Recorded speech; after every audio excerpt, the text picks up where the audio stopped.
Halo Sobat Sehat, jumpa lagi dengan saya Dr. Sung dalam acara Tanya Dr. Sung.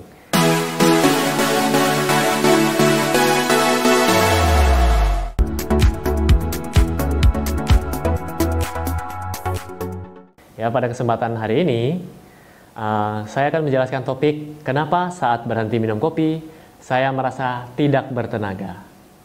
Oke, jadi Sobat Sehat, banyak teman-teman mungkin, teman-teman Anda, atau mungkin Anda sendiri, bilang begini, kalau saya tidak minum kopi, saya tidak bisa berpikir, saya mengantuk, badan saya lemas, ya, tidak dapat inspirasi, dan sebagainya. Nah, permulaan ini saya mungkin bisa menjelaskan kepada Anda, bagaimana sih kerja kopi. Maksud saya, apa bahan aktif dari kopi, ya. Jadi, bahan aktif dari kopi itu namanya kafein. Dan yang perlu Anda ketahui, sebenarnya kafein bukan hanya terdapat di kopi, ya. Kafein juga terdapat di teh, mungkin di coklat, dan di minuman bersoda. Dengan kadar kafein yang, ya, dosisnya sendiri masing-masing, ya. Oke, kafein ini membantu kita tetap terjaga, fokus, berenergi, meskipun kita kurang tidur. Nah, jadi banyak orang lembur, temannya adalah secangkir kopi, ya.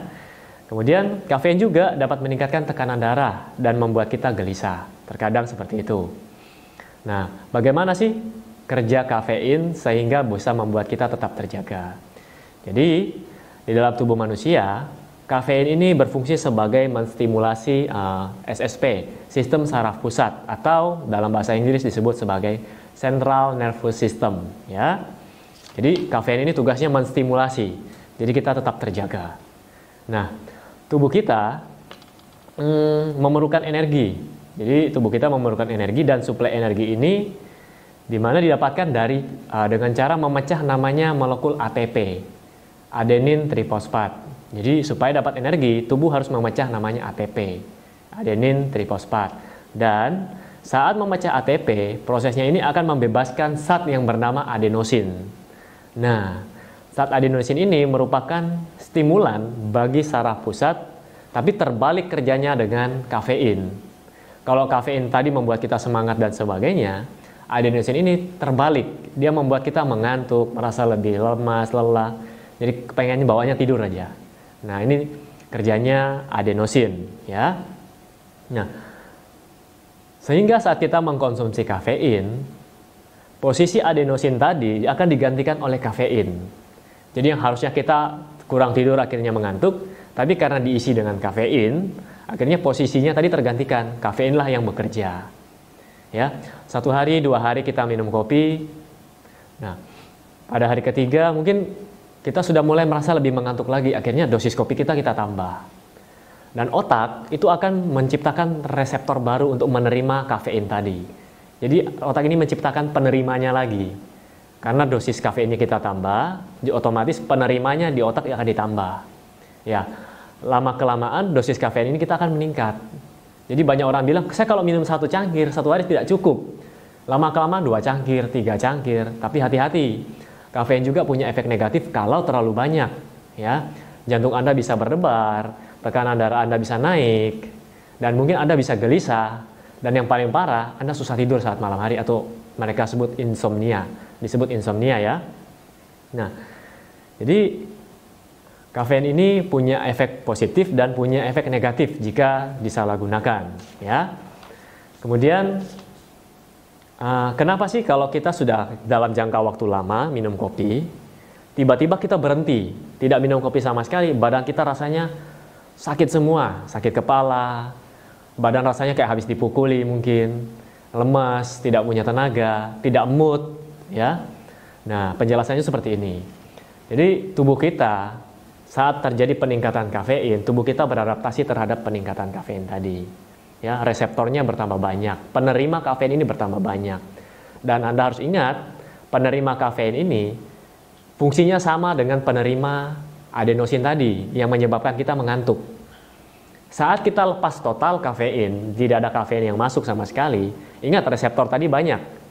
Ketika reseptor tadi banyak, adenosin yang dilepaskan oleh tubuh begitu banyak jumlahnya, membuat kita merasa sangat jauh lebih mengantuk, lebih lemah daripada sebelumnya. Ya, jadi tubuh kita kehilangan kafein dan diisi semua oleh reseptor tadi diisi semua oleh adenosin. Jadi efeknya tiba-tiba, ini terjadi pada saya juga sebelumnya waktu masih kuliah, ya. Jadi ujian akhir semester biasanya kan 2 minggu. Ya. Saat awal ujian digenjot dengan kopi. Mungkin pertengahan jalan seminggu dosis kopinya dinaikin, ya, supaya lebih kuat lagi belajar. Mungkin Anda bisa belajar sampai jam 2 pagi, jam 3 pagi tanpa merasa mengantuk. Ya. Tapi setelah selesai ujian, dan saya rasa, wah, kopi ini sudah tidak diperlukan lagi, kan sudah selesai ujian. Begitu dilepas total, rasanya kok sangat mengantuk ya, biasanya tidak seperti ini. Nah, mungkin Anda semua merasakannya, terutama yang bagi mahasiswa atau yang kerja kantoran. Ya. Apalagi Anda lembur dalam jangka waktu lama. Oke? Nah, bagaimana caranya agar Anda yang ingin melepaskan kopi, terutama bagi Anda yang dalam tanda kutip kecanduan, satu hari bisa sampai 5-6 kali minum 5-6 cangkir kopi, bisa melepaskan itu semua tanpa Anda harus tersiksa, tanpa Anda harus sakit kepala, tanpa harus Anda merasa terlalu lemas. Jadi caranya begini, Anda jangan melepaskannya total. Ya, jadi biasa kalau Anda satu harinya minum misalnya 5 cangkir kopi sampai 6 cangkir kopi, Anda boleh menurunkannya pelan-pelan dosis harian kopi Anda.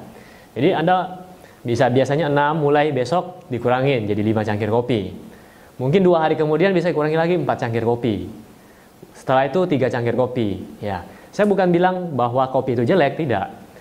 Jadi kopi juga memberikan dampak positif kepada Anda. Jadi mood Anda lebih baik dan sebagainya. Tapi dengan ukuran dengan dosis yang baik, dengan dosis yang tidak terlalu tinggi. 1-2 cangkir kopi setiap hari itu baik buat Anda. Ya, selain memberikan mood yang baik, kopi juga beberapa literatur saya baca mengandung antioksidan kafein ini. Kafein ini mengandung antioksidan dan mengandung anti kanker. Ya, oke. Semoga penjelasan singkat saya ini dapat bermanfaat buat sobat sehat semua. Dan jika sobat sehat menyukai channel kesehatan dan gaya hidup seperti ini, Anda boleh klik subscribe, like, dan Anda bisa share ke teman-teman Anda. Ya. Sampai jumpa di video saya selanjutnya di setiap hari Rabu dan Sabtu. Salam hebat luar biasa.